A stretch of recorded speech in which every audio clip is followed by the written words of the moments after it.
Welcome back to channel ஜூப் சரி தமிழா. இன்னும் சரியாக 5 நாள் தான் இருக்குது. நம்ம தமிழ்நாட்டில் இருக்கக்கூடிய பசங்க ஒரு வேலைவாய்ப்பு எப்போ வரும்னு கேட்பாங்க. ஆனால் வந்ததுக்கப்புறம் அப்ளை பண்ணுவாங்களான்னா எங்கே போகிறாங்கன்னே தெரியாது.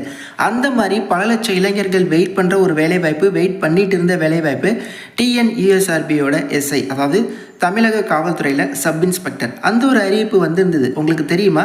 இப்போது லக்கீலி லாஸ்ட் டேட் எக்ஸ்டெண்ட் பண்ணி வர 10ஆம் தேதி வரையும் கொடுத்துருக்காங்க.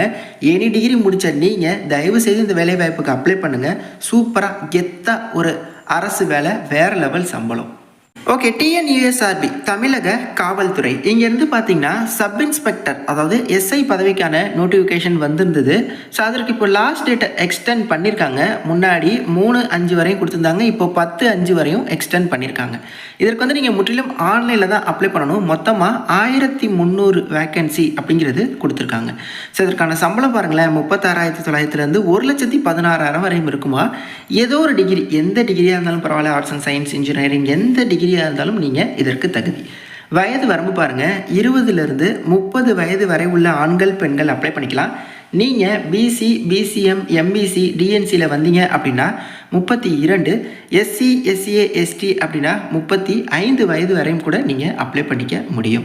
ஓகே, இதற்கான கம்யூனல் ரிசர்வேஷனும் கொடுத்துருக்காங்க. மொத்தமாக 1299 வேக்கன்சி இருக்கா. அதை வகுப்பு வாரியாக தமிழக அரசு படி இவங்களுக்கு இவ்வளோ அப்படிங்கிறத கொடுத்தாவும் சம் பர்சன்டேஜ், அந்த பர்சன்டேஜ் நாங்கள் பின்பற்றி இருக்கிற வேக்கன்சியை நாங்கள் ஸ்ப்ளிட்டப் பண்ணியிருக்கோம். அந்த ஸ்ப்ளிட்டப்பையுமே உங்களுக்கு டீட்டெயிலாக கொடுத்துருக்காங்க. ஓகே, ஸோ இதுக்கு வந்து பார்த்திங்கன்னா டிகிரி தானே கல்வி தகுதி. 1ஆம் வகுப்புலேருந்து 10ஆம் வகுப்பு வரையும், அப்புறம் உங்களோட ஸ்கூல் முழுவதும் ப்ளஸ் டிகிரி வரையும் முற்றிலும் தமிழ் வழியில் படிச்சிருந்தீங்க அப்படின்னா உங்களுக்கு PSTM ப்ரிஃபரன்ஸ் இருக்குது, 20% இருக்குது.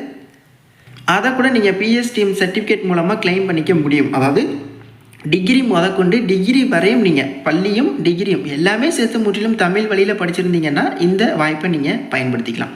இதற்கு வந்து ரிட்டன் எக்ஸாமினேஷன் இருக்குங்க. பார்ட் 1, பார்ட் 2 அப்படின்னு சொல்லிட்டு ஒரே ஒரு தேர்வு தான், ஒரே நாள் தான் நடக்கும். தமிழ் லாங்குவேஜ் எலிஜிபிலிட்டி டெஸ்ட், அதாவது தமிழ் தகுதி தேர்வு இருக்குது. இதில் 100 கொஸ்டின் கேட்பாங்க, 100 மார்க்கு, 1 மணி நேரம் 40 நிமிஷம் உங்களுக்கு வந்து இதில் வந்து டைம் இருக்கும். இதில் மினிமம் 40%, அதாவது 100 கொஸ்டினில் 40 கொஸ்டினாவது நீங்கள் ரைட்டாக இருக்கணும். அதுக்கப்புறம் மெயின் ரிட்டன் எக்ஸாமினேஷன் இருக்குது. இதில் வந்து பார்த்திங்கன்னா உங்களுக்கு பார்ட் A, பார்ட் Bன்னு இருக்குது. ஜென்ரல் நாலேஜ், பொது அறிவு, அப்புறம் logical Annalise, numerical Annalise, psychology test, communication skill, information handling ability, இதுதான் பார்த்திங்கன்னா டாபிக்ஸு. ஸோ இதில் வந்து பார்த்திங்கன்னா உங்களுக்கு இந்த மெயின் ரிட்டன் எக்ஸாமினேஷன் அப்படிங்கிறது 70 மார்க்ஸ்க்கு நடக்குது. பார்ட் Aல 40 மார்க்ஸும், பார்ட் Bல 30 மார்க்ஸும் இருக்குது. ஓகே, அதாவது continue of 80 questions, 60 questions. Each questions வந்து கேரிஸ் ஆஃப் மார்க், அதாவது அரை மார்க், மொத்தமாக 2.5 மணி நேரம் அப்படிங்கிறது டைம் கொடுக்குறாங்க. இதில் வந்து நீங்கள் மினிமம் 25% வந்து எடுக்கணும்.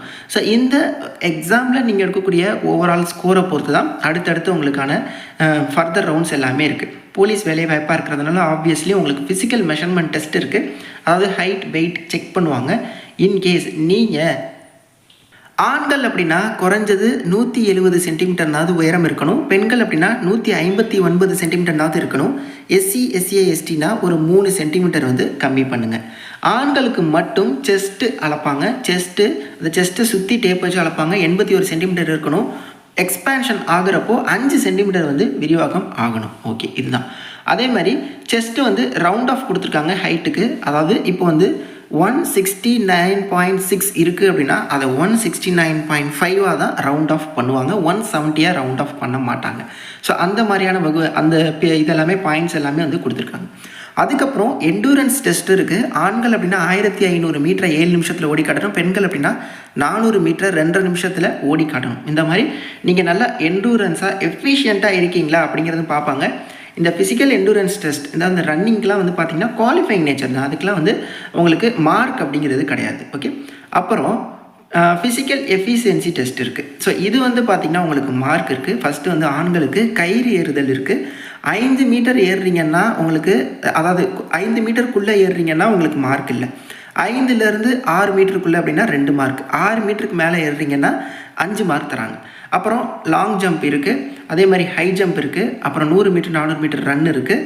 ஸோ இதில் நீங்கள் எவ்வளோ டைம்குள்ளே கன்சியூம் ஆகி எடுக்கிறீங்க, எவ்வளோ லென்த் தாண்டுறீங்க அப்படிங்கிறத பொறுத்து உங்களுக்கு 2 ஸ்டாரா 5 ஸ்டாரா அப்படிங்கிறது இருக்குது.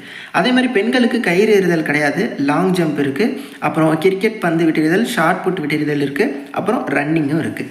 இது எல்லாத்தையுமே நீங்கள் டீட்டெயிலாக செக் பண்ணுங்கள். அதெல்லாம் நான் ஏன் உங்களுக்கு சொல்கிறேன் அப்படின்னா, எழுத்து தேர்வு மட்டும் இல்லை, போலீஸாக இருக்கிறதுனால நீங்கள் நல்ல உடல் தகுதியுமே பெற்றுக்கணும். முதல்ல இவங்க கேட்டிருக்கிற ஹைட் இருக்கா, ப்ளஸ் இவங்க கேட்டிருக்கிற ஃபிசிக்கல் டெஸ்ட்டு நம்மளால் கிளியர் பண்ண முடியுமா, இப்படிங்கிற விஷயங்கள் எல்லா கோணத்துலேயும் நீங்கள் வந்து ஃபஸ்ட்டு நீங்கள் வந்து அனலைஸ் பண்ணுங்கள்.